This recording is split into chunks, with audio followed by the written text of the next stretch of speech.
강의를 시작하죠. 오늘은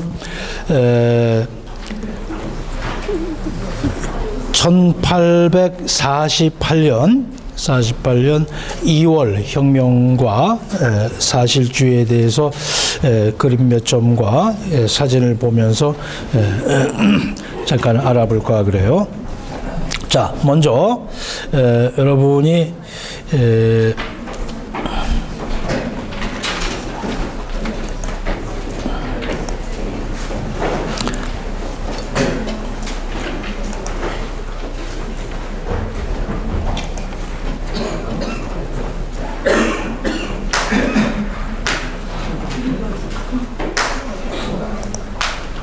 자, 먼저 봐야 될 그 그림, 또 먼저 알아야 될 화가가 귀스타프 크루베라고 하는 이제 그 사람인데, 요거는 선생님이 교재에다 설명을 했으니까 공부한 사람들은 알 거예요. 요 그림은 화가의 아틀리에, 화실 그런 건데, 자, 여러분. 이제 그림으로 뭐 미술로 보는 뭐 프랑스 미술 문화와 역사 그렇게 얘기했는데, 제목 강의 타이틀이 그렇죠. 여러분 그 너무 미술에 대해서 과도하게 의미를 부여하지 마세요. 그러지 말고, 어차피 여러분들이 지금 교양 과목으로 듣는 거기 때문에 순진한 눈으로 가벼운 마음으로 미술을 잘 모른다 그런 생각 하지 말고 지금 배우면 되는 거예요. 지금 배우면. 자, 이 그림을 아마 많은 학생들이 처음 대할 거예요. 처음. 그래서 이제 선생님이 얘기를 하는 거예요. 처음 보는 사람도 많을 테니까 부담 갖지 말아라, 이제 그런 뜻이에요. 자, 그러면 선생님이 사실주의는 뭡니까? 그렇죠? 사조가 굉장히 많은데 사실주의는 뭡니까? 물어볼 수 있어요. 그죠? 자, 일단 이제 화가의 아틀리에라고 하는 유명한 그림을 잠깐 봤어요. 다시 돌아올 거예요. 자, 그 다음에 자, 요것도 같은 조금 아까 나왔던 크루베 화가의 화실 아틀리에를 그린 그 크루베가 그린 그림이에요. 요건 좀 조그맣죠? 그리고 요거는 뭐 제목을 선생님이 굳이 얘기하지 않아도 여러분이 알 수가 있어요. 뭘까? 돌 깨는 사람 정도 되겠는데요. 그렇죠. 돌 깨는 사람이. 그런데 이 돌 깨는 사람들이 지금 입은 옷이라든가 지금 하고 있는 노동이라든가 이런 걸 봤을 때 굉장히 가난한 사람들이고, 또 뭐 할아버지 같기도 하고 손자 같기도 하고 아들 같기도 하고 또 아버지 같기도 해요. 근데 여하튼 큰 돌덩어리를 잘게 부수는 이제 그런 일을 하고 있어요. 그런데 입고 있는 옷이나 뭐 신발, 또 힘든 노동 이런 걸 봤을 때는 정말 일일 노동자죠. 많이 돈을 받지 못하는 그런 허드렛 일을, 또 힘든 일을 하고 있는 노동자를 그린 그림이라고 하는 걸 알 수가 있어요. 자, 그러면은 이제 여러분이 사실주의가 뭔가가 대충 조금 이제 느낌이 오죠. 그죠? 자, 그 다음에 자, 요것도 이제 같은 화가가 그린 거예요. 같은 화가가 그린 건데, 크루베라고 하는 화가가 오르낭이라고 하는 조그만 마을, 지금도 인구가 뭐 몇천 명 안 되는 그 조그만 마을의 장례식 장면을 그린 건데, 그림이 굉장히 커요. 그림이. 자, 그러니까 누가 뭐 고관 대작이 죽었거나 무슨 뭐 장관이 죽었거나 뭐 왕족이 죽었거나 그런 유명한 사람이 죽어서 그 사람을 장례하고 장례식을 치르고 매장하는 그런 게 아니에요. 조그만 시골 마을에 이름도 없는 그런 이제 노인네가 죽었는데, 그 노인네에 그 사람의 장례식을 이렇게 거창하게 치르면서 그 그림을 크게 그린 거예요. 자, 그다음에 또 해보죠. 자, 요것도 아까 돌 깨는 사람들하고 비슷한 거죠. 꼬마하고 여인네 둘이서 지금 무슨 일을 하고 있는 거예요. 곡식을 채로 거르고 그런 이제 가사 노동을 하고 있는 건데 이 여자들의 표정을 보면은 그죠? 하나하나 골라내고 있는데 지쳤어요. 그래서 뭐 고개를 좌로 꼬고 힘든 일을 하기 싫은 지루한 일을 하고 있는 것 같은 표정을 하고 있어요. 자, 그 다음에 이 빨간 옷을 입고 있는 여자도 마찬가지. 지쳤어요. 하기 싫은 일을 하는 거예요. 자, 하기 싫은 일은 왜 생길까? 저 노동의 대가로 받는 돈이 많으면은 열심히 일을 할 거예요. 근데 그렇지 않다는 거죠. 그렇죠? 자, 이것도 아까 돌 깨는 사람을 그린 그림처럼 아무 의미 없는 노동을 하는 그런 가난한 노동자들을 그린 거예요. 그죠? 그리고 옆에 있는 소년도 마찬가지고 뭐 아들쯤 되겠죠? 자, 같이 와가지고 노동을 하고.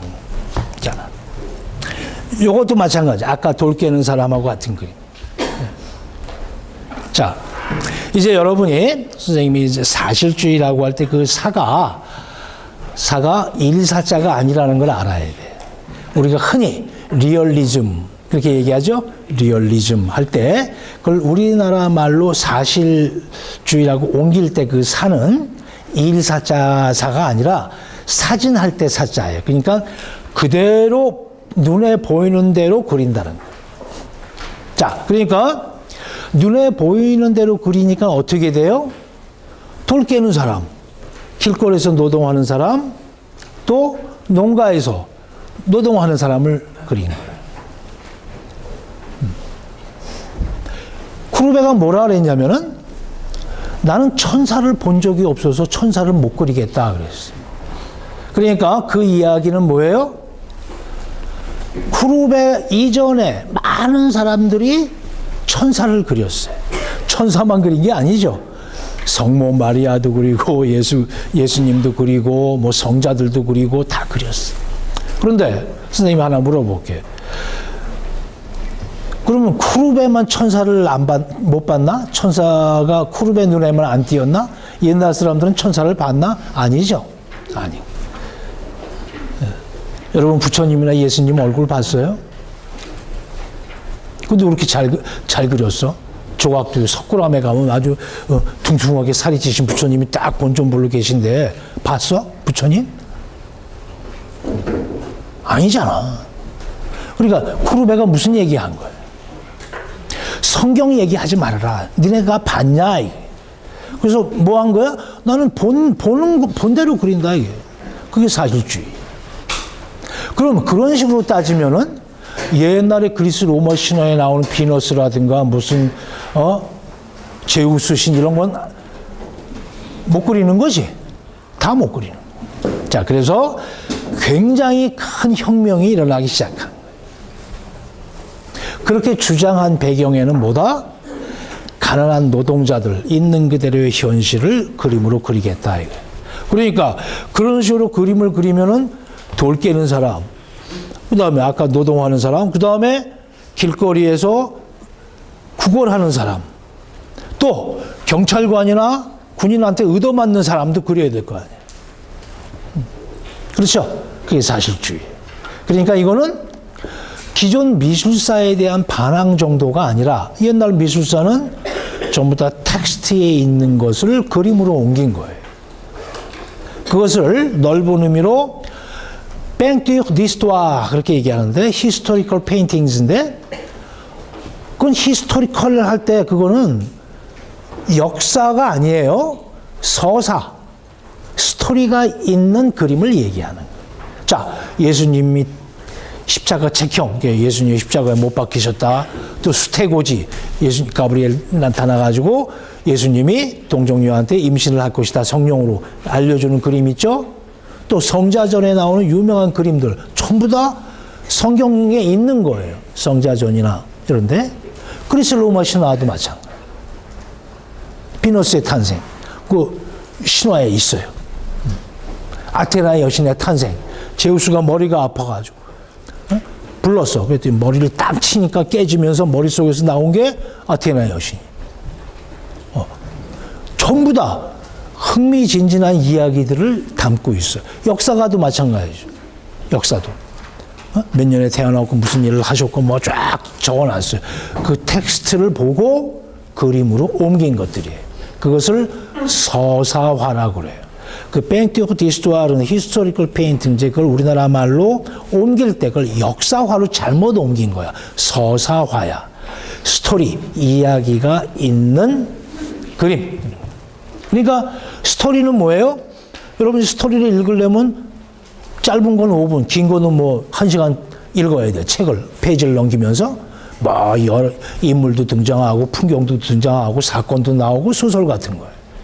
그걸 읽고 그 모든 거를 이미지화 시켜서 그림 속에 집어넣은 거야. 그게 서사화, 역사화, 신화화, 성화 그런 것들이 전체적으로 그걸 서사화라고 한다. 그런데 지금 크루베는 무슨 얘기를 한 거예요? 난 천사를 안 봤기 때문에 천사를 못 그린다 그래서. 그래서 선생님이 얘기했죠. 그럼 천사만 안 보이냐? 예수님도 안 보이고 부처님도 안 보이니까.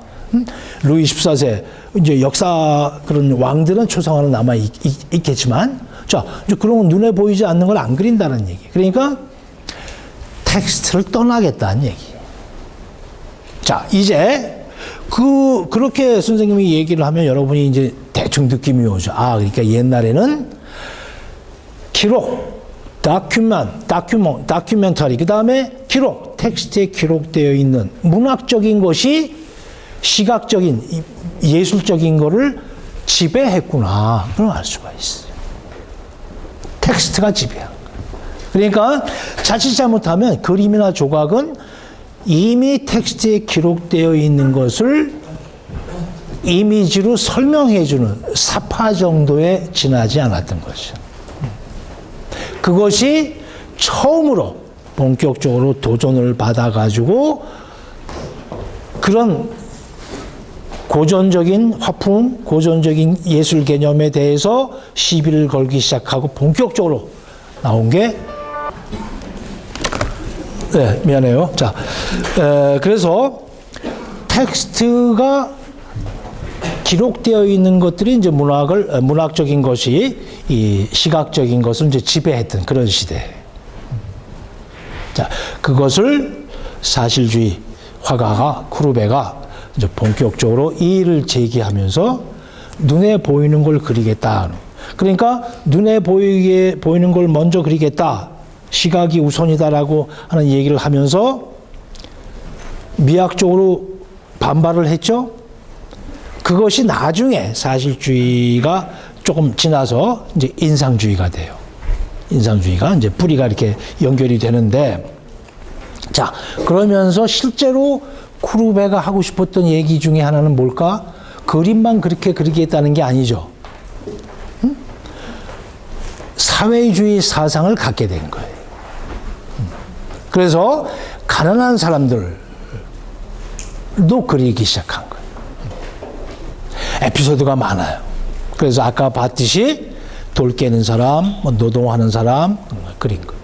그렇다고 해서 크루베가 신화화를 안 그린 건 아니에요. 조금 그렸어요. 왜냐하면 과도기이기 때문에 그런 거예요.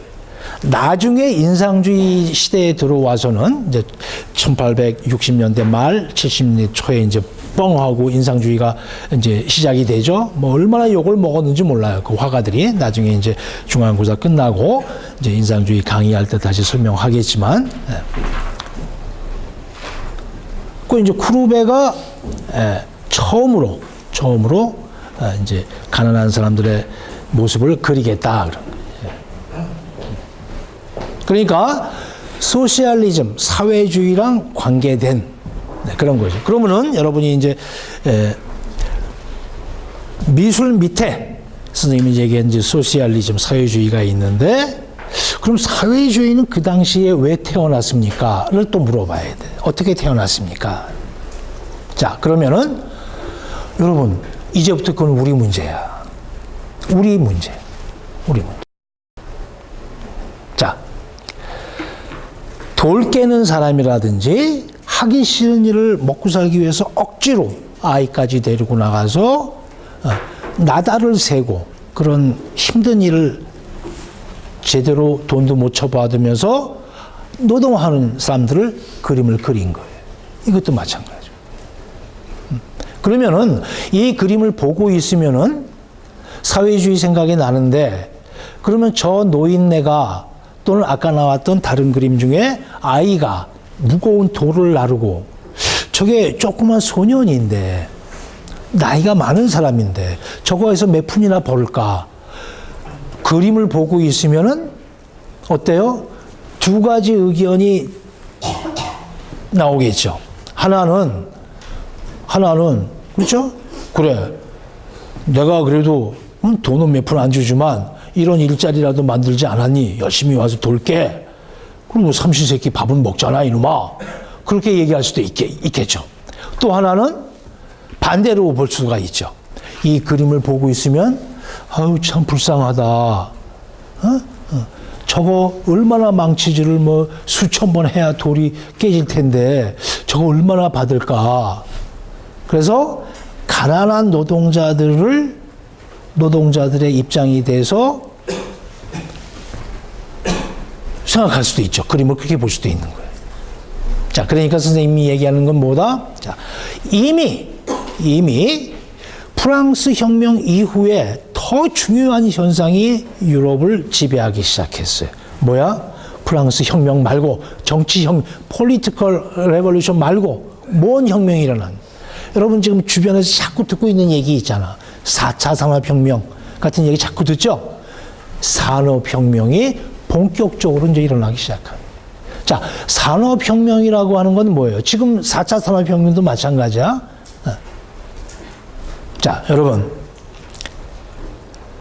지금 우리는 디지털 시대에 그래가지고 이제 4차 산업혁명 시대에 들어갔어요. 지금이 4차냐, 아니면 뭐 3.5냐, 그 용어에 대해서 또 그 사조를 정의하는 데는 학자들끼리 논란이 많아요. 완전히 부정하는 사람도 있고, 연장선으로 보는 사람도 있고. 근데 그것도 이제 중요하죠. 또 따져봐야 되니까 그냥 말싸움 하는 게 아니라 개념을 정의해야 되니까. 자, 그런데 이제 선생님이 얘기하는 건 그거예요. 사실은 프랑스 혁명보다 더 중요하고 장기적으로 영향을 크게 미치고 했던 것은 인더스트리얼 레볼루션, 산업혁명이다. 여러분, 산업혁명에 대해서 전문적으로 책을 사서 읽어도 좋지만 그냥 인터넷 서핑해가지고 백과사전 같은 거라도 몇 개, 하나만 보지 말고 몇 개 같이 좀 읽어봐요. 그럼 뭐가 산업혁명의 핵심인지. 경제 그 자원 측면이나 그런 데서 보면 에너지죠. 에너지. 석탄. 그죠? 증기기관이 발명이 되고, 그 다음에 전기가 나오고, 핵이 나오고, 그죠? 그 다음에는 산업혁명 자체의 의미가 또 바뀌어요. 지금 디지털 시대 같은데도. 자, 그래서 또 하나는 이제 양극화가 이루어지는 거예요. 사회가. 아까도 얘기했지만, 똑같은 그림을 봤을 때 이 그림을 보고 가난한 사람들한테 일자리를 줬다. 여자들한테 일자리를 줬다. 그래서 삼시세끼 밥이라도 먹지 않았느냐. 그 논리예요. 그게 지금 우파, 그 다음에 신자유주의를 주장하는 그런 자본가들 입장에서 나올 수 있는 그 사람들의 말이고 그 사람들의 관점이에요. 또 반대편에서 보면은 아까 선생님이 얘기했지만 노동자 입장에서 보면은 반대로 볼 수 있는 거죠. 우리는 착취당했다. 이런. 어린 소년이 무거운 돌가마를 들고 있는 거예요. 노인네가 돌을 깨고 망치질을. 그죠? 의미 없는 반복되는 일을 하는 거예요. 지금은 저런 노동들을 안 해요. 저거는 전부 다 기계들이 다 해요. 돌 다 부셔가지고 갖다 줘요.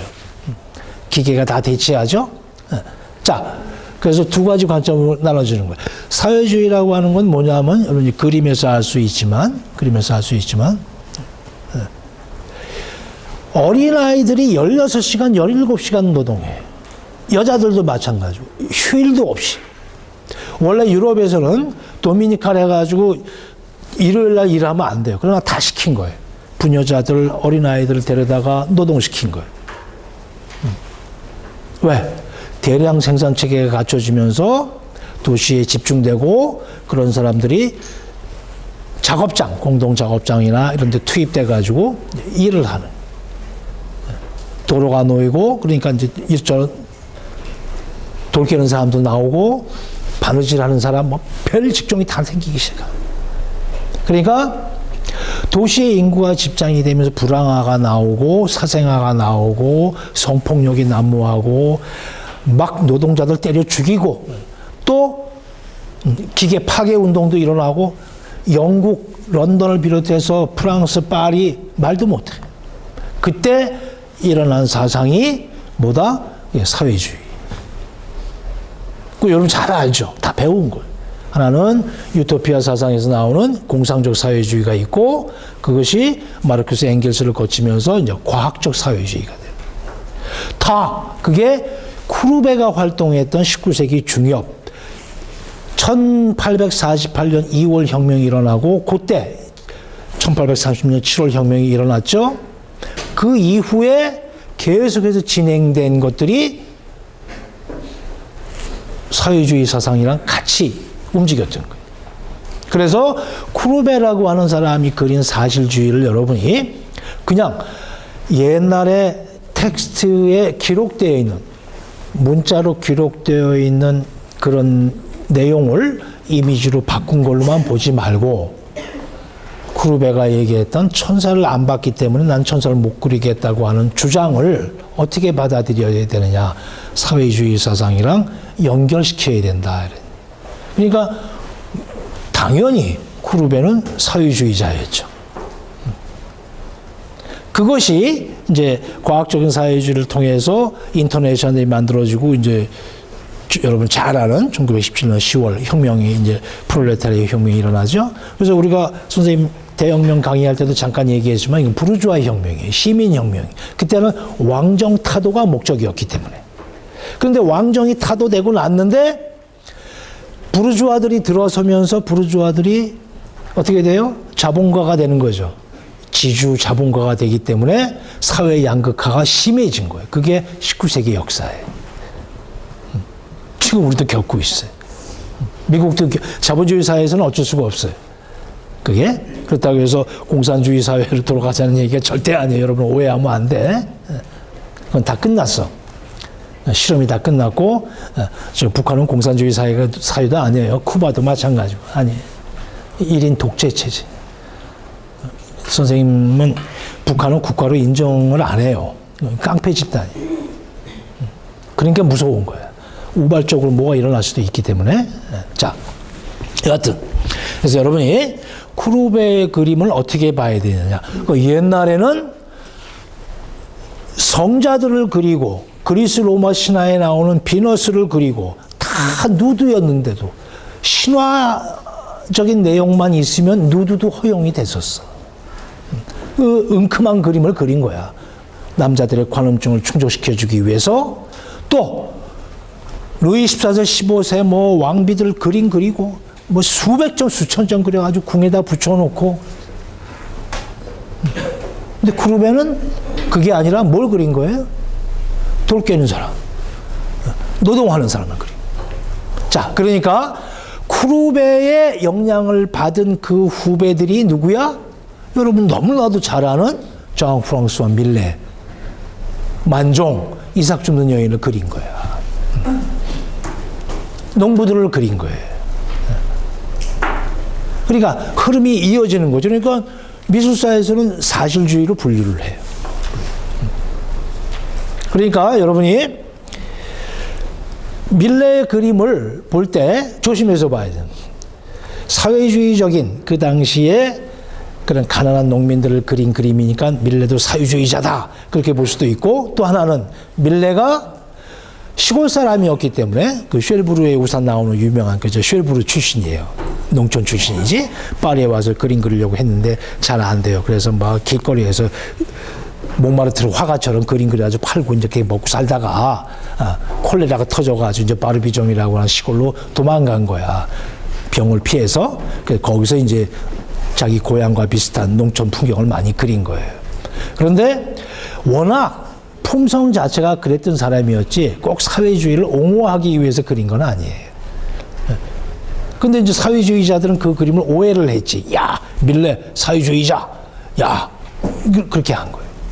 여하튼 그런 흐름이 쿠르베가 시작이 되면서 시작을 하면서부터 이제 서서히 책을 떠나는 거예요. 성경, 신화, 역사책을 떠나서 눈으로 본 그대로의 현실을 자꾸 그림으로 이제 옮기려고 했던 거죠. 자, 그러니까 그거는 이제 서서히 자, 조금 아까 선생님이 얘기했어요. 여러분 같이 봐야 돼요. 자, 쉘브르에서 파리로 왔다 파리병으로 내려가고 왔다 갔다 하고 이렇게 자유스럽게 왔다 갔다 옮겨 다닐 수 있었으니까 말 타고 갔을까? 그건 아니지. 아, 기차가 놓이기 시작했군요. 그걸 알았어요. 이동수단이 생긴 거예요. 그래서 인상주의 화가들은 기차 타고 막 멀리도 가요. 베네치아도 가고 뭐 멀리도 가서 그림 그리고 막 그래요. 자, 산업혁명과 같이 시작됐다고 해요. 자, 산업혁명의 가장 중요한 것 중에 하나는 에너지라고 그랬는데 또 하나는 뭐예요? 트랜스포테이션, 교통기관, 기차가 나오기 시작해요. 여러분이 윌리엄 터너라고 하는 미스터 터너라고 하는 영화가 있어요. 그 영화를 터너 굉장히 재밌는 영화예요. 미스터 터너. 영국 화가인데 19세기에 살았던 유명한 화가예요. 그 사람의 일생을 다룬 미스터 터너라고 하는 영화가 있어. 그 영화를 하나 보면은 크리스탈 팰리스라고 하는 수정궁이라고 하는 첫 번째 만국박람회가 열렸던 궁 이야기도 나오고 지금 선생님이 얘기했던 기차 얘기도 나오고 사진 얘기도 나와요. 그게 19세기 산업혁명을 이해하는데 굉장히 핵심적인 거예요. 여러분 그 크리스탈 팰리스는 우리나라가 이청용 선수가 가 있는 팀이죠.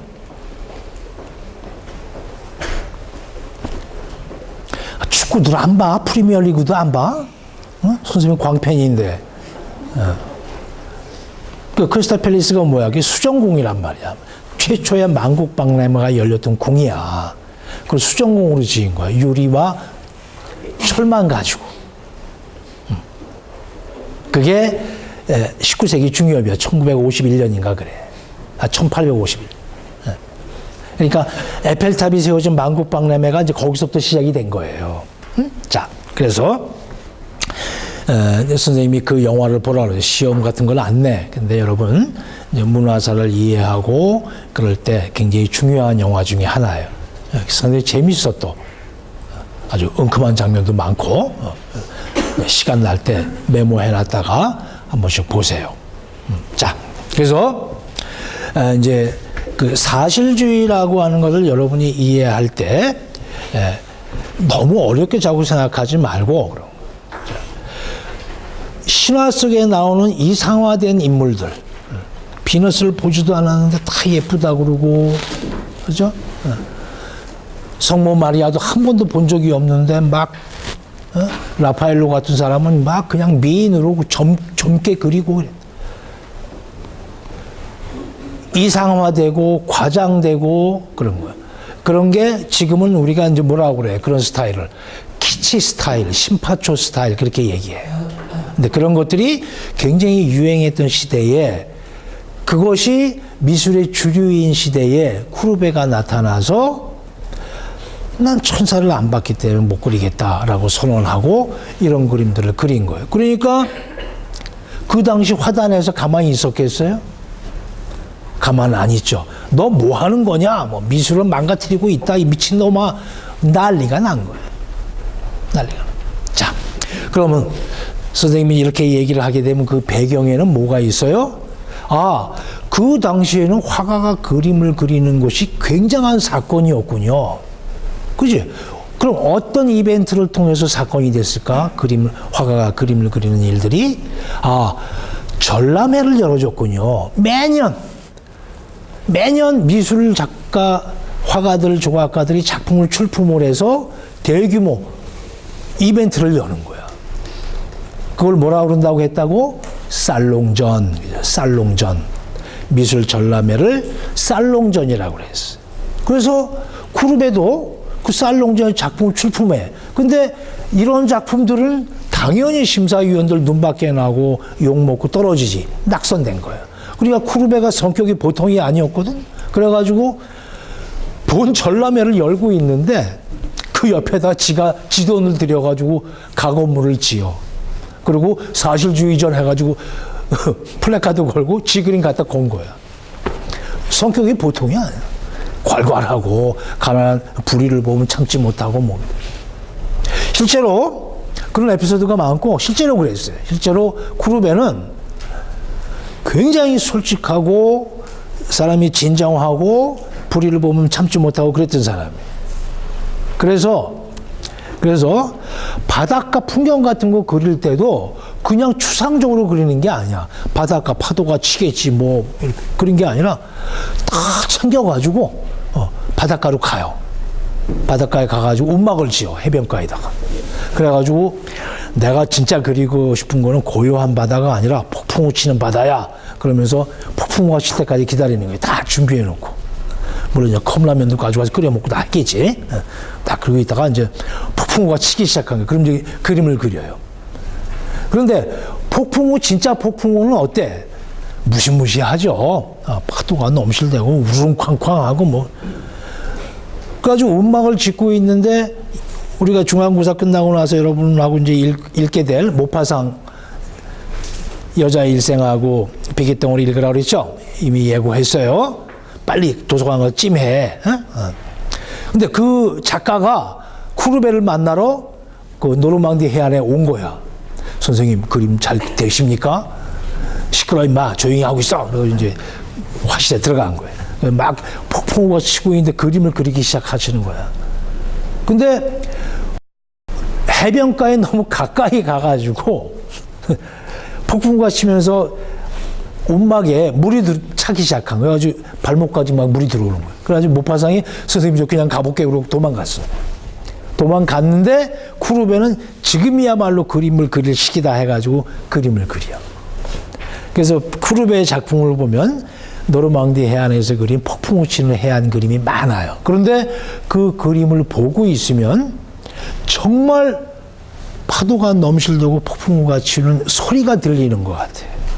그러니까 추상적으로 바다, 파도, 폭풍우 해가지고 생각을 그림으로 옮긴 거하고 진짜 캔버스를 가지고 가서 현장에서 소리를 듣고 심지어 생명의 위험마저 느끼면서 발을 물에 빠뜨리면서 그린 그림하고는 틀린 거예요. 자, 그래서 여러분이 이 그림을 보면은 정말 노동하고 있는 사람의 힘든 모습이라든가 이런 거를 느낄 수가 있어요. 그러니까 그림 안에 색이라든가 구도 뭐 여러 가지 측면에서 그림 속에 진정성이 있어요. 대충 그린 그림이 아니에요. 자, 하나의 사물, 그게 어떤 파도든 바다든 현상이든 그런 것을 그릴 때도 마찬가지고 현장에 가서 눈으로 보고 온몸으로 느끼고 그림을 그린 거예요.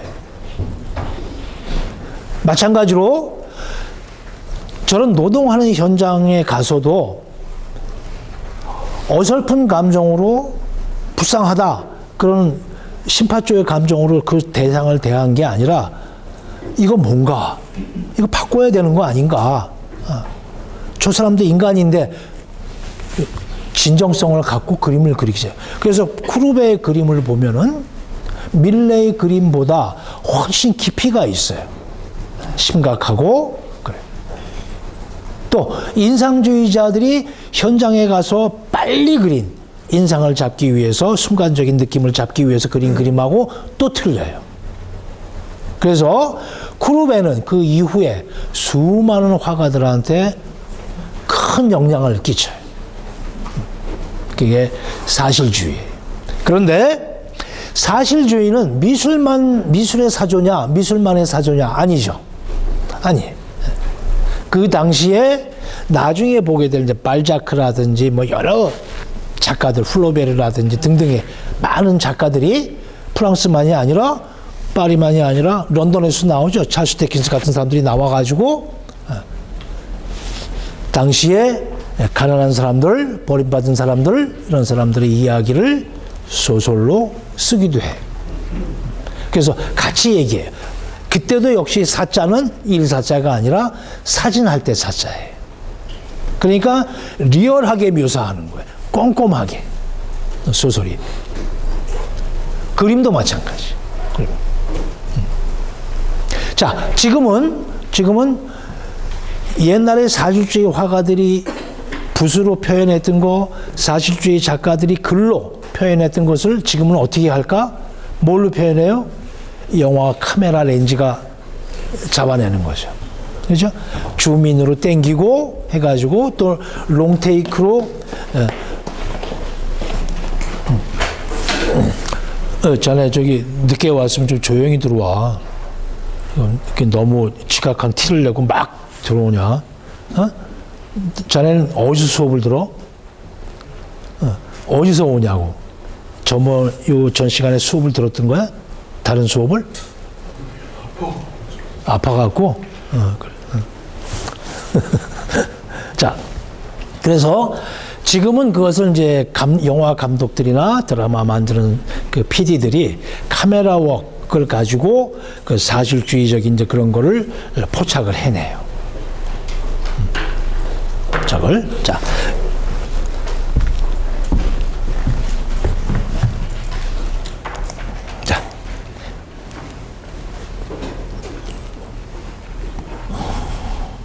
자,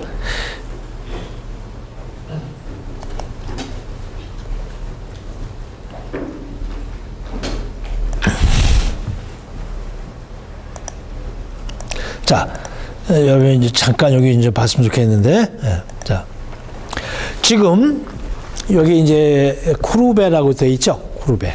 이제 조금 아까 그 돌 깨는 사람 뭐 등등을 그린 이제 그 사람인데, 그 화가가 여기 이제 맨 위에 보면 레꼬미나르라고 되어 있어요. 레꼬미나르는 1870년에 이제 보불 전쟁이라고 우리 이제 흔히 얘기하는데 프로시아하고 프랑스가 전쟁을 해요. 전쟁을. 근데 이제 역사상 처음으로 이 독일한테 이제 져요. 프랑스가. 그랬는데 일부 병사들하고 시민들은 우리는 항복하지 못한다. 그리고 지금의 전쟁과 이 패배의 원인은 전부 다 너네들 돈 있는 놈들, 지주들, 그다음에 자본가들의 책임이다. 우파 정권의 책임이다 해가지고 파리 꼬민이라고 하는 내란이 일어나요. 그래가지고 또 몇십만 명이 죽어. 전쟁에 졌는데 또 내란이 일어난 거야. 그걸 꼬민이라고 그래요. 파리 꼬민. 유명한 사건인데 그때 파리 꼬민 측에 반정부죠. 그쪽 진영에서 예술 분과위원장을 맡은 사람이 누구야? 쿠르베야. 그래서 지금 여러분 앞에 보이는 요 그림에 나타난 요 그 탑을 지금 막 쓰러뜨리고 있는데 그 탑이 뭐냐 하면 이거예요. 자, 이게 방동광장이에요. 이 방동광장은 선생님이 전에 설명 잠깐 안 했나? 여기가 파리 오페라 드 파리, 그러니까 파리 오페라 하우스 바로 앞에 있는 유명한 거리인데 왜 유명하냐면 여기가 이제 그 프랑스의 그 큰 산업 중에 하나인 호화 사치 산업, 우리가 흔히 명품이라고 하는 그 산업에 관계된 큰 회사들의 본점이나 그런 가게가 다 모여 있어.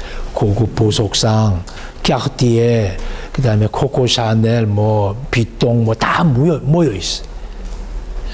이름도 들어보기 발음도 잘 안 되는 시계 회사 뭐 이런 게 많아요. 그 가운데 방돔 광장인데 그 광장 가운데 나폴레옹의 승전탑이 서 있어요. 그런데 여러분이 지금 가서 보는 승전탑이 여기 이제 오늘날의 모습인데 이 승전탑을 쿠르베가 어떻게 했다고? 이렇게 부신 거야. 그래가지고 맨 위에 탑에 올라가 있던 나폴레옹을 끌어내려가지고 망치로 다 부셔버렸어. 그러니까 그 당시 꼬민에 참여했던 민중들과 또 일부 군인들 그 목마르 들어온 데에 진치를 해놓고 대포 갖다 놓고 막 싸우고 난리가 났었어요. 비극 중에 비극인데. 자, 그래가지고 이렇게 부셔버린 거예요. 그때 이렇게 된 거예요. 그래가지고 다 부셔가지고 없어요. 지금 여러분이 가서 보는 파리 그 방동광장에 가서 만날 수 있는 현재의 모습, 조금 아까 사진을 봤죠? 그 탑은 다시 세운 거야, 나중에. 자, 그 당시 얼마나 격렬하게 예술가들이 또 그 꼬민에 참가했던 민중들이 그 부르주아 계층과 잘못된 기득권층에 대해서 정치 체제에 대해서 격렬하게 반대를 했는지 알 수가 있어요. 그 방동광장이 이걸 쓰러뜨린 거예요. 그래가지고 파리 꼬민이 이제 제압이 돼요. 군대에 의해서. 뭐 아까도 얘기했지만 뭐 엄청난 사람이 죽어요. 그때 그렇게 전쟁이 나고 지고 그 다음에 그때 나오는 이제 독일 그 수상이 그 저기 비스마르크야. 철혈 제상이라고 하는. 그래서 지고 또 내란이 일어나가 또 몇십만 명이 죽고 난리가 난 거예요. 그래가지고 국난이 그걸 끝나고 나서 이제 국론을 통일하고 국민 화합을 해야 되잖아. 그렇게 해서 국민들이 돈을 거두어서 만든 성당이 몽마르트르에 있는 성심 성당이에요. 그 돈 모아가지고 지금. 그래서 그걸 카테드랄이라고 안 하고 바실리크라고 그래요. 특수한 목적으로 세운 성당이기 때문에 그걸 바실리크 그렇게 부르는 거예요. 카테드랄 대성당이라고 하는 것은 카톨릭의 그 주교 관구에 있는 대성당을 가리키는 거예요. 그거와 별도예요. 그렇게 특수한 기적이 일어났다든가 어떤 사건을 기념하기 위해서 지은 성당은 카테드랄 대성당이라고 안 그런다 그랬어요. 그래서 로마에 있는 성 베드로도 그 카테드랄이 아니야. 바실리카야. 그렇게 부르는 거예요. 자, 그래서 이제 이런 식의 성당 그 방동광장에 있는 그 승전탑도 허물 정도로 그래서 이제 이렇게 된 거예요. 이게 유명한 주범으로 몰리죠. 그 나중에 그거 끝나고 나서 재판을 받아요. 그래가지고 전 재산 몰수, 그 다음에 감옥형, 그래가지고 그림이랑 뭐랑 다 놔두고 도망가요. 스위스로. 그래 거기서 몇 년 살다 죽어요.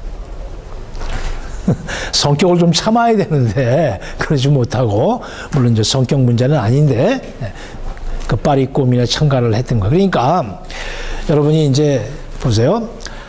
쿠르베라고 하는 사람이 처음에 선생님이 얘기했지만 넌 천사를 안 받기 때문에 못 그린다 라고 하는 유명한 말을 하고 눈에 보이는 있는 그대로의 현실을 그리겠다. 미화하고 과장되고 권력을 갖고 돈을 갖고 있는 사람들한테 아부하고 그런 그림 안 그리겠다. 그게 사실주의다. 근데 그 사실주의는 그림, 미학상의 혁명이기도 하지만 더 중요한 것은 그 당시에 사회 양극화, 산업혁명이 막 절정기를 향해서 달려갈 때에 양극화된 그런 사회 속에서의 사회주의와 관계된 사조가 바로 리얼리즘이다. 그러니까 여러분 그걸 놓치면 안 돼요. 우리도 1970년대 말 80년대 이때 힘전이라고 하는 전시회를 해. 그림이 아니에요. 막 울퉁불퉁하고 노동자 투쟁하는 모습 같은 게 나오고 이런. 최근에도 있었어요. 작년에. 그죠? 풍자하는 거예요. 박근혜 대통령 풍자하고 그런 그림들. 풍자는 풍자예요. 그건 예술은 아니야. 그러나 예술의 기능 중에 중요한 기능 중에 하나가 풍자예요. 자, 그걸 막기 위해서 만들어진 게 뭐야? 그 블랙리스트야. 또 그걸 막기 위해서 만들어진 게 화이트리스트야. 걔네들은 돈을 받는 리스트야. 돈 줘야 될 사람. 그러니까 나라가 망하는 길이에요, 그게. 그러면 안 돼. 자, 이 방동광장에 있는 나폴레옹의 승전탑은 나폴레옹 때 세워진 건데, 여러분이 대충 알겠지만, 뭐 얼마나 화려한 거리겠어요. 여기 이제 최고급 호텔도 있고 뭐 다 그래요. 여기가 세계적으로 유명한 그런 럭셔리 호화사치 산업의 이제 그 가게들이 있는 이제 그런 데야. 가보면은 달라요. 달라. 선생님도 깜짝 놀라서 너무너무 그 물건값들이 비싸서. 자, 그런데 나중에 가보면은 나중에 가서 한번 봐요. 여러분들이 그런 것도 봐야 돼. 그런 물건을 사라는 얘기가 절대 아니야. 이게 아니라 전체적인 디스플레이라든가 분위기라든가 이런 걸 봐야 돼요. 자, 선생님 수업을 듣는 목적 중에 하나는 그거예요. 사회를 살아갈 때, 여러분들이 앞으로 살아갈 때 뭐가 필요하냐면은 비즈니스 컬처가 필요해요. 비즈니스 컬처라고 하는 건 뭐냐면은 어려운 얘기가 아니에요. 상대방을 만났을 때 술을 먹고 밥을 먹고 어떤 이벤트에 참가하고 그래서 계약서를 쓰게 만들고 도장 찍게 만드는 전체적으로 할 때 거기에 컬처가 있는 거예요. 그래서 그 컬처, 비즈니스 컬처를 할 때는 옷도 깨끗하게 잘 입고 상황에 맞게 하지만 말도 잘해야 돼요. 그렇지? 아주 간단한 얘기야. 여러분 계약서 들고 나가는데 바이어한테 도장 계약서 찍으라고 그래야 되는데 빨리 찍어! 그건 말이 안 되잖아. 그렇죠? 밥도 먹고 술도 먹고 문화예술 얘기도 하고 정치 얘기도 슬슬 하면서 이야기를 이제 계약서 쪽으로 끌고 가야 되잖아. 그게 단번에 되는 게 아니야. 그래서 굉장히 제일 어려운 게 그거예요. 비즈니스에. 흔히 얘기하기를 뭐 전자 결제한다고 그러죠. 컴퓨터로 그렇게 해야 되는 일이 있고 그렇게 해서는 안 되는 일이 있어요. 자, 그런데 그 비즈니스 컬처 할 때 여러분이 가장 두려운 게 뭐야? 컴플렉스를 가지면 안 돼. 상대방의 분위기라든지 저게 미국 사람이고 프랑스 사람이고 독일 사람이라고 해가지고 겁먹고 컴플렉스 갖고 자꾸 도망가려고 그러면 안 돼요. 그래서 선생님이 얘기하는 거예요. 고급스러운 음식도 먹어보고 이런 데도 구경을 하고 그래서 아, 이게 다구나. 너네들 이렇게 사는구나. 그걸 알아야 돼. 그래야 1대1로 상대를 할 수가 있는. 오히려 저렇게 돈 많고 이런 사람들은 털털하게 살아요. 한국에 온 막걸리 같은 거 좋아하고 삼겹살 먹고 싶어 하고 그러는 거예요. 자, 그 비즈니스 컬처를 여러분이 배워야 돼. 그런 분야가 있다고 하는 것을 여러분이 알아야 되는데, 자, 그렇죠? 그게 이런 것도 알아야 되는 거야. 미술도 알아야 되고, 문학도 알아야 되고, 그게 다 필요해요. 그런 거 모르면은, 프랑스 출장 갔다 와라, 뭐, 남아공에 출장 갔다 와라, 미국 출장 갔다 와라, 그러면 당황하는 거예요. 자, 지금부터 그런 상식들, 문화, 예술 이런 것들을 여러분이 알아야 돼요. 자, 오페라가에 있는 방동광장에 있는 오스트레리티 승전탑이다. 맨 위에 나폴레옹이 올라가 있다. 그다음에 요거는 아우스트레리치라고 하는 체코슬로바키아에 있는 지방에서 노획한 청동대포를 녹여서 만든 거예요. 그러니까 나폴레옹 시절에 만든 거지. 남의 나라 대포. 전쟁에서 이겨가지고 청동대포를 녹여서 만든 거예요. 그러니까 거꾸로 생각하면 얼마든지 부셔가지고 다시 청동을 만들어가지고 대포를 만들 수 있는 거지. 그런데 이미 청동대포 시대는 지났어. 이제 강철대포가 나오잖아. 그죠? 자, 그 다음에 그럼 여기 나폴레옹 승전탑이 세워지기 전에는 뭐가 있었느냐? 여기가 루이 14세 기마가 있었던 자리야. 그걸 혁명 때 부숴버리고 그 빈 자리에다가 이걸 세운 거예요. 그거를 쿠르베가 사실주의자고 이제 사유주의자니까 이걸 다시 부셔버린 거예요. 그런데 재판 결과 져가지고 몽땅 재산 다 뺏기고 그림 다 뺏기고 스위스로 쫓겨가서 이제 몇 년 살다가 죽어요. 그게 쿠르베야. 자, 그래서 이제 여러분이 잠깐 이제 쿠르베 얘기를 이제 선생님하고 했고, 그 다음에 여러분이 이제 여기서 요 그림을 하나 봤으면 좋겠는데, 자, 자, 요 그림의 제목은 이제 라마흐틴느라고 하는 사람이 가운데 있어요. 그리고 요 뒤에 있는 건물은 지금 가도 볼 수 있는 건데 오텔 드 빌드 파리예요. 파리시예요. 파리 시청이야. 시청사야. 지금 그대로 있어요. 지금도 뭐 부서진 걸 다 이제 보수하긴 했지만, 자, 그런데 여러분 여기 보면은 뭐 난리죠. 뭐 바리케이트가 있고 돌이 있고 뭐 죽은 사람도 있고 뭐 굉장해요. 그리고 한 사람이 붉은 깃발을 들고 있어요. 그리고 프랑스 3색 깃발도 들고 있고, 그렇죠? 그래서 라마르티느라고 하는 사람이 시청 앞에서 딱 손을 들고 있는. 그리고 뭐 데모하고 지지자들도 있고 그런데 이제 여기 나와가지고 붉은 깃발을 딱 이제 앞으로 내미는 사람이 있죠. 그림 제목이 붉은 깃발을 거절하는 라마르티느 그런 사람이에요. 자, 여러분, 선생님 라마르티느 처음 들어봐요. 뭐, 자, 선생님 설명을 해줄게요. 자, 1848년에 2월 달에 2월 22, 23, 24 그때 며칠 동안 혁명이 일어나요. 그것을 1848년 혁명 그렇게도 하고 2월 혁명이라고도 해요. 그러니까 저번 시간에 선생님이 여러분하고 뭐 봤어요?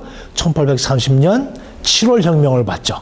그래서 26, 27, 28, 29 영광의 3일 얘기를 했어요. 그 바스티유 감옥이 있던 자리에 세워져 있는 혁명탑이 바로 7월 혁명탑이다. 그 얘기까지 했어요. 거기에 게이나 레스비언들이 와서 이제 쿠어 축제도 하고 뭐 데모도 한다. 그 얘기까지 다 했어요. 그러니까 1830년 7월 혁명 가지고 안 끝난 거죠. 왜? 그러고 나서 딱 18년 후에 또 일어난 거예요, 혁명이. 자, 그러면 왜 자꾸 혁명이 일어나? 큰 것만, 혁명이라고 하는 말이 붙을 수 있는 큰 사건만 두 번 연가포 일어난 거예요. 10년, 18년 사이에. 그런데 그 사이사이에 혁명까지는 안 갔지만 폭동이라고 부를 수 있는 이 일들이 수도 없이 일어나요. 그럼 왜 일어났을까? 여러분 그 질문을 해야 돼요.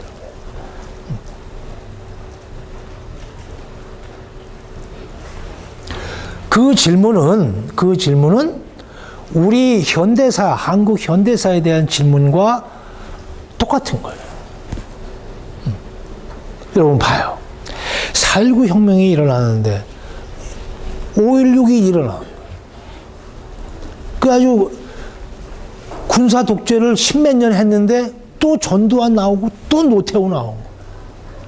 그 다음에 이제 문민정부 들어서고 김대중 되고 노무현 되고 그 다음에 또 이명박 박근혜 되고 10년씩 주기가 바뀌면서 엎치락뒤치락 좌우가 이렇게 지금까지 온 거예요. 똑같은 거예요.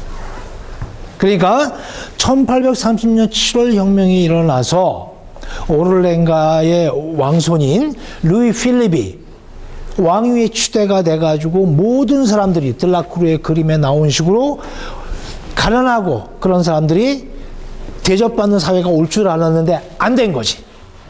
그러니까 루이 필립이라는 사람이 시민 왕인데 그 말 자체가 모순이에요. 왕이면 왕이고 시민이면 시민이지. 시민이 뽑았으면 대통령이 돼야 되잖아. 그치? 입헌군주제를 한 거야. 그때는 거기까지가 최고였어요. 그랬는데 시민 왕이라고 뽑아놨는데 이놈이 시민은 대우를 안 하고 지가 왕인 줄 알고 부르주아하고 지주들하고 자본가들하고 손잡고 이상한 짓들을 한 거야. 그러니까 1848년에 또 일어난 거야. 자, 여러분 잘 보세요. 지금은 상상도 할 수 없는 일이 있었어. 예를 들면 그런 거예요. 그 당시에 입헌군주제라서 이제 국회의원도 뽑고 다 하는데 그때는 선거권이 지금은 보통 선거잖아. 일반 보통 선거잖아. 그 여러분 이제 성인만 되면 18, 9살만 되면 가서 선거할 수 있어. 그죠? 내년 6월에 지방선거에 서울시장 다시 뽑아야 되잖아. 그럼 가서 할 수 있는 거야. 옛날에도 그랬을까? 아니야. 1830년 7월 왕정하에서는 투표하려고 하면은 뭐가 있어야 되냐면 세금 낸 건, 세금 납부, 그걸 갖고 와야 돼. 과세 증명서 갖고 와가지고, 보시오. 나 월 100만 원 냅니다. 그래? 그럼 투표권 주는 거. 그렇게 해가지고, 그걸 쌍스테이르라고 그러는데, 그렇게 자세히까지는 여러분 알 필요 없고, 돈 많은 사람만 선거권이 있었던 거야. 그러면은, 돈 많은 사람들이 뽑은 국회의원들은 돈 많은 사람들 의견을 반영을 해야 되잖아. 그죠? 부르주아 혁명이 일어나가지고 왕정을 폐지하고 입헌 군주제까지는 진전을 했는데 한계가 있었던 거지. 자본주의가 일어나면서 매점 매석하고 독점하는 그런 자본력이 형성되면서 땅 똑같아. 땅 투기하고 뭐 해가지고 돈 번 사람들이 투표권을 가지고 있으니까 자기들의 기득권을 확장하고 지킬 수 있는 국회의원들 법이 만들어지고 한 거죠. 그 노동자들이 착취당하는 거야. 그러니까 가만히 있으면 안 되잖아. 그죠? 그 48년에 또 일어난 거예요. 지금은 여러분이 상상도 할 수 없는 법이 그 당시에 있어. 돈 많이 내는 사람은 투표권을 줘. 여러분 놀라지 말아요. 프랑스도 여성의 참정권을 가진 것은 2차 세계대전 이후야. 프랑스와 자유의 나라가 아니에요, 여러분. 그런 낭만적인 생각을 갖고 있으면 안 돼요. 한국도 해방되고 나서 참정권을 여성들한테 줬어. 자, 그런 참정권이라든가 이런 것들이 정치하는 사람들이 민중들을 생각해서 그래, 당연히 그래야죠. 자, 투표권 가지십시오. 이럴까? 절대 아니야. 뭐 한 거야? 어떻게 해서 얻은 거야? 할 수 없어요. 집단으로 일어나고 노조를 결성하고 시위하고 폭동 일으키고 48년 2월처럼 혁명이 일어나야만 고쳐져요. 자, 그런데 1848년에 혁명이 일어나가지고 민중들이 붉은 깃발을 준 거야. 라마르티느, 그때 이제 임시정부 때 외무부 장관을 했던 사람인데 이 붉은 깃발을 우리 임시정부의 깃발로 삼읍시다. 그러니까 라마르티느가 뭐라 그런 거야? 거절한 거야. 아니요, 그건 안 됩니다. 알았거든. 저게 공산주의, 사회주의 깃발이라는 거. 자, 그래서 그렇게 임시정부를 만들어가지고 막 뭐를 하려고 그러다가 이제 여러분 잘 아는 나폴레옹 1세의 조카인 나폴레옹 3세가 나폴레옹 1세, 자기 삼촌의 후광을 등에 업고 대통령이 당선이 돼요. 근데 이놈이, 미안해, 이놈이라고 해서, 그 사람이 음흉한 생각을 갖고 있었던 거예요. 그래가지고 다 해산시키고 지가 황제가 돼. 그걸 제2제정이라고 그래요. 그래서 제2공화국이 선포가 되는데 굉장히 짧았죠, 시간이. 쿠데타를 일으켜가지고 다시 황제가 되니까. 그러니까 역사가 어떻게 된 거야? 반동, 옛날로 돌아간 거예요. 그럼 왜 그런 선택을 했느냐? 자, 여러분, 농민들이나 노동자들이 힘이 없고 착취당하지만은 그래서 어쩔 수 없는 경우에는 들고 일어나고 꽃갱이 들고 뭐 삽 들고 내배째라 죽여라 그런 사람들이지만 생각은 굉장히 보수적이에요. 노동자 농민들이 보수적이야. 보수적이야.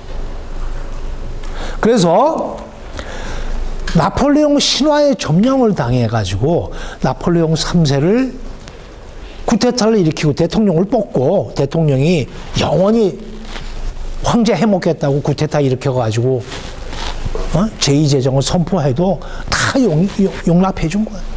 선생님 나폴레옹 얘기할 때 했어요. 시골에 있는 사람들도 전부 다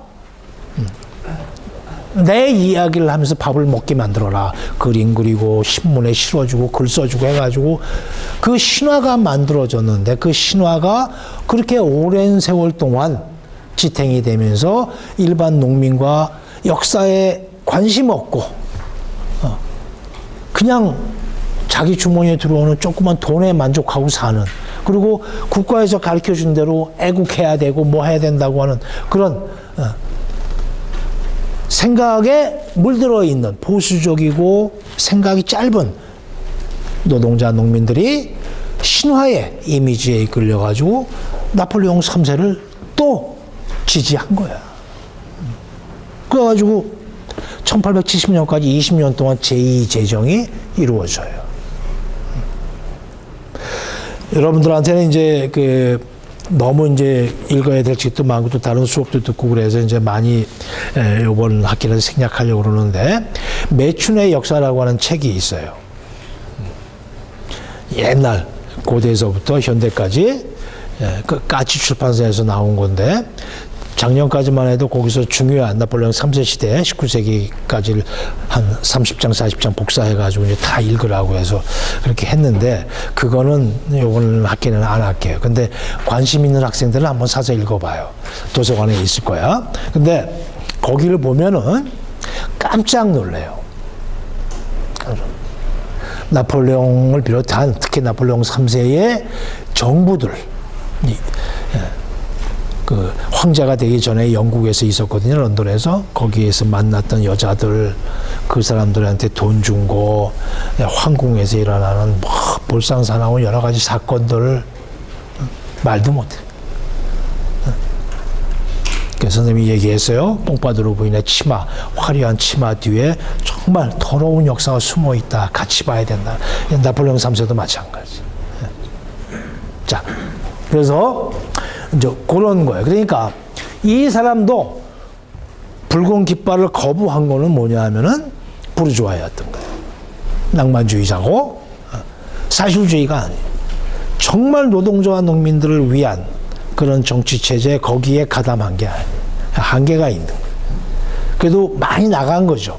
그 정도까지 했으니까. 자, 그래서 이제 파리 시청 앞에서 1848년 2월 혁명을 그린 그림을 잠깐 봤는데, 자, 이제 여러분이 여기서 하나 이제 알아둬야 될 게 있는데, 요거예요. 자, 앞으로 여러분이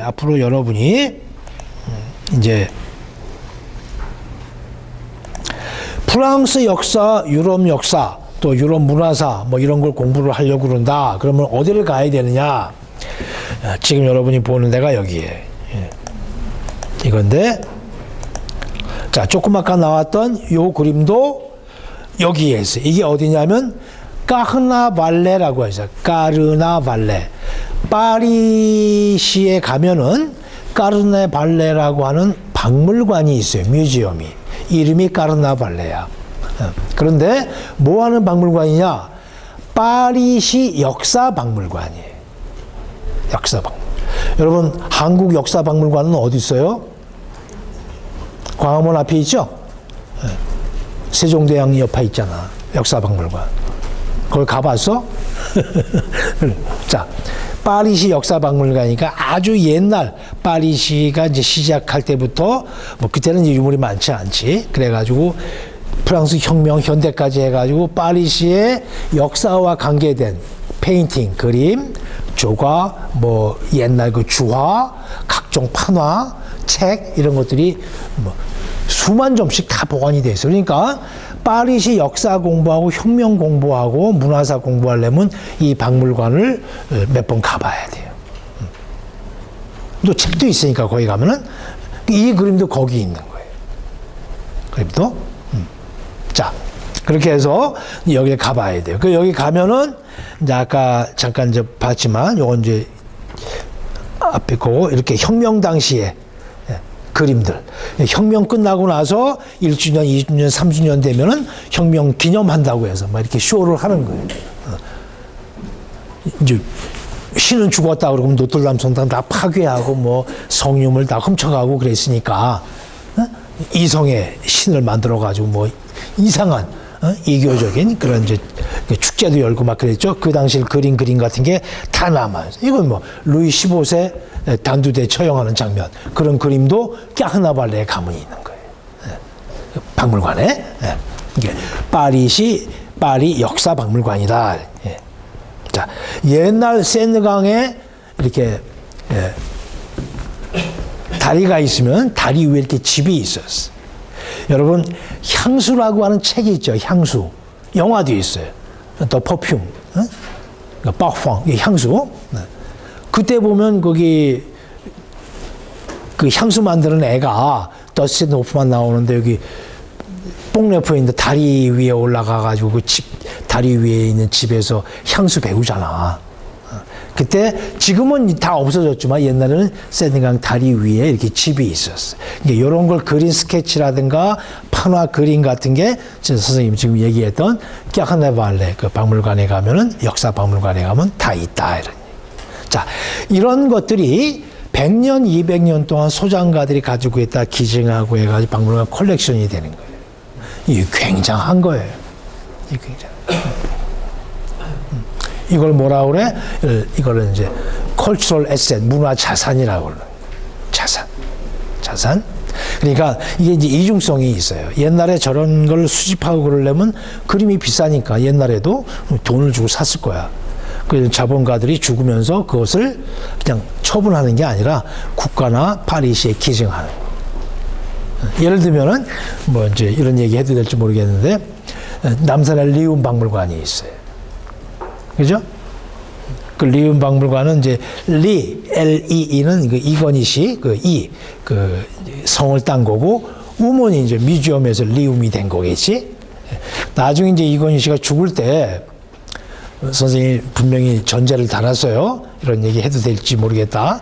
그렇게 되면은 그 리움 박물관을 국가에 기증할 수도 있지. 그죠? 그럼 굉장한 미술 작품들이 이제 국가 소유가 되는 거예요. 그렇게 하고 있는 사람이 누구? LVMH 회장이지. 베르나르 아르노가 루이비통 파운데이션을 세워가지고 박물관을, 미술관을 지었어. 근데 그린벨트 안에 지으면서 뭐라고 약속해서 50년 동안 쓰고 박물관과 컬렉션을 다 파리시에 기증하겠다고 그러고. 그랬더니 파리 시민들이 뭐라고 그래서? 아, 진작 얘기하시지. 그러고 승인해 준 거야. 여러분, 이게 이제 이중성이 있는 거예요. 이 자본주의 사회에서는 그 이중성이 있어요. 자, 여러분, 이 고려대학도 마찬가지 아니야? 여러분, 광장 옆에 있는 그 100주년 기념관이 누가 지어줬어? 뭐야, 그 빌딩 제목이, 건물. 삼성이지? 네. 뭐 아닌 척하고 있어? 모른 척하고? 그 삼성이 지어준 거야. 그게 굉장히 비싼 건물이야. 그게. 그런데 이건희 씨가 옛날 그 이건희 회장이 와가지고 건물 이제 완공되는 날 왔잖아. 그때 이제 명예 박사학위를 뭐 고대에서 줬잖아. 명예니까 논문 안 써도 되잖아. 그거는 줬단 말이야. 근데 학생회에서 데모했잖아. 가가지고 매판 잡아 물러가라. 뭐 하고 뭐 재벌 데모했어. 근데 선생님 옆에서 가만히 보고 있으니까 데모하는 놈들이 아주 이상한 놈들이야. 말이 안 되잖아. 건물 짓기 전에 그 데모해야지. 다 짓고 나서 데모해? 그러면 건물 받고 데모하겠다는 거 아니야. 와. 그렇죠? 이제 에피소드인데, 자, 여러분이 이제 이런 게 있어요. 자본주의 사회에서 이 재벌 문제, 문화예술 문제, 또 양극화 문제, 이걸 어떻게 해결을 해야 되느냐. 해결책이 없어요. 정말 고민해야 돼. 근데 그 문제가 있다는 것을 인정을 하고 자꾸 방법을 찾아야 돼요. 청년주택 짓고 입학금 없애자고 하고, 그죠?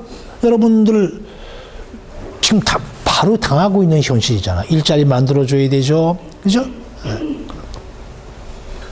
어느 한쪽에 치우치지 말고 복합적인 방안을 자꾸 마련을 하려고 고민을 해요. 근데 그 문제가 있다는 것 자체를 자꾸 부정하면 안 돼요. 그 문제가 있다는 걸 자꾸 부정하는 애들이 어버이연합이나 무슨 자유한국당 이런 사람들이에요. 그래서 거긴 동의 못 해요.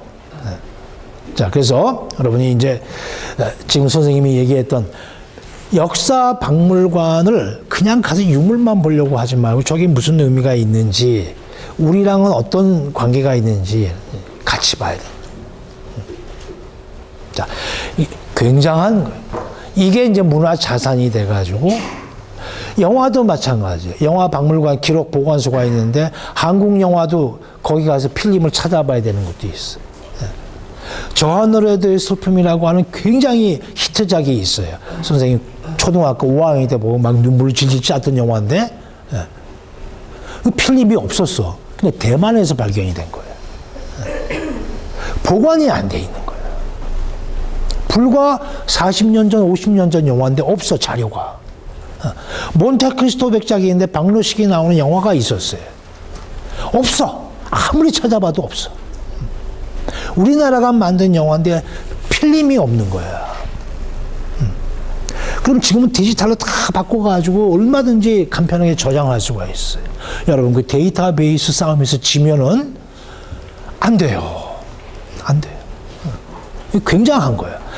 대학교가 할 일이 그거야. 그 데이터베이스를 만들고 정리하는 일이야. 그리고 문화관광부에서 할 일은 그 데이터베이스 축적하는데 투자를 해야 돼요. 괜히 허튼 짓 하지 말고, 무슨 창조 융성 같은 헛소리 좀 하지 말고, 그 데이터베이스 구축하고 그 자료 보관하는데 엄청난 투자를 해야 돼요. 도서관이라고 하는 데는 가서 책 읽는 데가 아니라 그 자료 보관하는 데. 그러니까 그 대학에서 해야 되는. 그러니까 지금 문과대학에서 가장 먼저 해야 될 일은 그런 자료 정리, 자료 보관, 데이터베이스 그 확립하는 일이에요. 굉장히 중요한 일이에요. 자, 그래서 이제 박물관 중요성을 여러분이 이제 알아야 된다. 자, 이런 프랑스 혁명 때 나왔던 테니스장의 언약 같은 이런 그림도 꼭 껴하나발레에 있는 거예요. 설명을 들을 때하고 직접 가서 원화를 볼 때는 느낌이 틀려요. 지금은 저작권이 없어가지고 누구나 쓸 수 있죠. 근데 여러분, 저작권도 조심해서 봐야 돼. 그 사진 저작권이 있어요. 명화 같은 것은 1950 몇 년도인가 그 이후에 죽은 사람들은 70년 동안 보장이 되니까 함부로 쓰면 안 돼요. 예를 들면 여러분 집주 위에 피카소 미술학원 같은 거 만들면 안 돼. 그거 걸면 걸리는 거야. 70년이니까 사후. 피카소 11시 45분까지 움직이지 마. 1분 남았어. 그죠?